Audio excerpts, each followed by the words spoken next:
Hello अस्सलाम वालेकुम class 6 student. तो बच्चों, आज हम करने जा रहे हैं आपका history chapter number 7 new ideas के बारे में, जो कि आपका हिस्ट्री का चैप्टर है। सिलेबस जो है वो आपका T2 का सिलेबस है। तो इसमें हमें पढ़ना है new ideas chapter number 7 history. तो इसमें हमें उपनिषद के बारे में पढ़ना है, न्यू रिलीजन सेक्ट के बारे में पढ़ना है, जैनिज़्म के बारे में या बुद्धिज़्म के बारे में हमें पढ़ना है। तो हम स्टार्ट करेंगे। The 6th century was a period of transformation. जो 6th सेंचुरी है वो पीरियड ऑफ ट्रांसफॉर्मेशन है। ट्रांसफॉर्मेशन जैसे कि उस 6th सेंचुरी में जो है बहुत सारे चेंजेस आए थे, तब्दीलियाँ आई थी। which the rise of Mahajanapadas was we saw the country political system take shape। तो यहाँ पे महाजनापदास जो है वो राइज हुआ था, जिससे हमें ये देखने को मिलता है कि कंट्री में पॉलिटिकल सिस्टम को एक शेप मिलता है। तो this era was also period of spiritual and intellectual development. तो इस एरा को या इस पीरियड को हम period of spiritual and intellectual development भी कहा जाता है, जिसमें लोगों में बहुत सारे चेंजेस आए थे। लोगों की सोच में चेंज आया था, लोगों के सेंस में आए थे, फीलिंग्स बिलीव्स में जो है वो चेंज आए थे।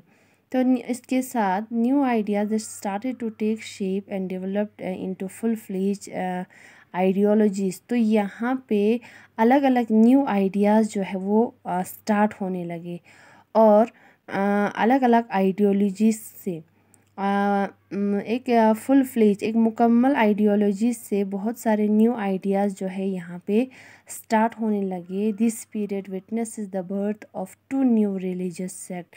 तो जिसकी वजह से यहाँ पे 2 रिलीजन्स का जन्म होता है, 2 रिलीजन का यहाँ पे जन्म होता है। एक हुआ बुद्धिज़्म, दूसरा जो है वो जैनिज़्म में जो है वो बर्थ होने लगे। 2 यहाँ पे रिलीजन जो है, 2 सेक्ट ऑफ रिलीजन जो है यहाँ पे राइज होने लगे। तो यहाँ पे हमें पढ़ना है उपनिषद। तो उपनिषद जो है was also referred to as the Vedanta और द एंड ऑफ वेदास। तो उपनिषद जो है, जिसको हम वदंता भी कहा जाता है या जिसको एंड ऑफ वेदास कहा जाता है। They were mainly account of knowledge mention in Vedas. ये किसके हिसाब से होता है?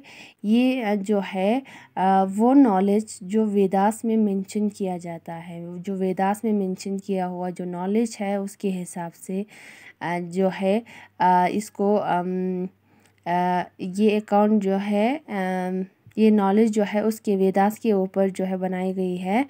The Upanishad were written. Upanishad जो है उसको रिटन लिखा गया है in Sanskrit, where is in the form of discuss and debate that may takes place between the guru and his disciples. तो यहाँ पे उपनिषद को संस्कृत में लिखा गया है, जिसमें बहुत सारे डिस्कशन या डिबेट्स किए जाते हैं, किसके साथ, किसके बीच में, गुरु और उसके चेला, उसके डिसिपल्स के बीच में। द वर्ड उपनिषद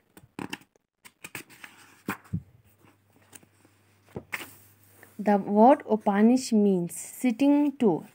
उपनिषद का मतलब जो है sitting close या sitting down near, या sitting किसी के सामने बैठना या किसी के सामने नीचे बैठना। एंड लिटरली ट्रांसलेटेड है, इसको हम ऐसे ट्रांसलेट करते हैं to sitting at the feet of guru to receive knowledge.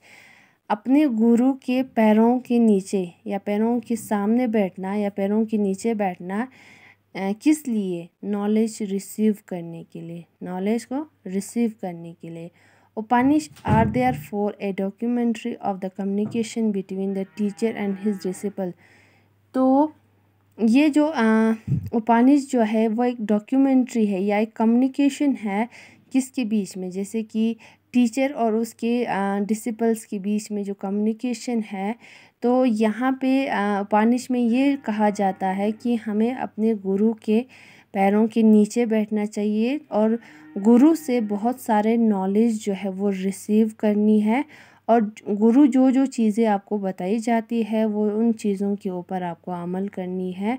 तो ये हुआ आपका उपानिष का मतलब। उपानिष मीन्स सिटिंग क्लोज या सिटिंग डाउन नियर गुरु या टू रिसीव द नॉलेज। तो नेक्स्ट हम इसके पढ़ेंगे टीचिंग ऑफ उपानिष। तो उपानिष में कैसे टीच किया जाता है, टीचिंग कैसे किया जाता है, तो वो हम नेक्स्ट में करेंगे। तब तक के लिए थैंक यू। खुदा हाफिज़, टेक केयर।